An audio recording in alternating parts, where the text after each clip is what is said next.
Pa maging caregiver. Para sa akin okay naman pag nakasanayan mo na yung ginagawa mo sa araw-araw. Sa una lang talaga mahirap. Yun pa, nakasanayan ko na kasi trabaho yung caregiver simula pa noong 2014. Tagal na ako nag-aalaga. Hindi naman ako nakapagtapos ng pag-aaral para makatulong sa pamilya.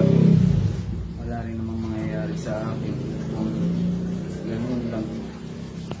Kahit mababa sahod at least nakakatulong ako sa aking pasyente. Tinanong ako ng kaklase ko,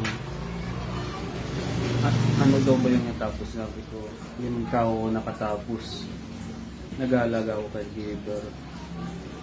Parang ano siya, hinahamak niya ako. Sabi ko naman sa sarili ko, okay lang at least naghahanap buhay ako ng marangal na trabaho.